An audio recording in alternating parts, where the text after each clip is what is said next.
Hi hello നമസ്കാരം. A ഗ്രൂപ്പിൻ്റെ മനോഹരമായൊരു വീഡിയോയിലേക്ക് ഏവർക്കും സ്വാഗതം.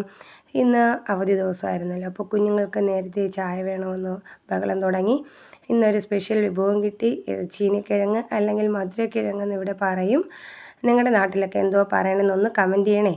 അപ്പോൾ അത് ഭംഗിയായി കഴുകി പുഴുങ്ങാൻ വെച്ചു.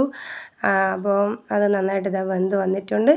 ആ സമയം ചായ ഇവിടെ ഇടാമെന്ന് വിചാരിച്ചു. അങ്ങനെ നല്ല ഏലക്കയും നല്ല കടുപ്പത്തിൽ ചായ വെച്ചു. ചായ തിളച്ച് വന്നിട്ടുണ്ട്. നല്ല ടേസ്റ്റി ആയിട്ടുള്ള ചായയാണെന്ന് കാണുമ്പോൾ തന്നെ അറിയാം. അപ്പോൾ ചായ തിളച്ച് പാകമായപ്പോഴത്തേക്കും ചേട്ടൻ വന്നു. ചേട്ടനാണെങ്കിലോ നല്ല വറുത്ത വാഴയ്ക്കപ്പം വാങ്ങിക്കൊണ്ട് വന്നു. അങ്ങനെ ഇന്നത്തെ വൈകുന്നേരത്തെ ചായയ്ക്ക് വാഴയ്ക്കപ്പവും മധുരക്കിഴങ്ങും ഒക്കെ ആയിട്ട് ഗംഭീരമായിരുന്നു. ഇനി മറ്റൊരു വീഡിയോ ആയി കാണുന്നവരെ എല്ലാവർക്കും താങ്ക് യു.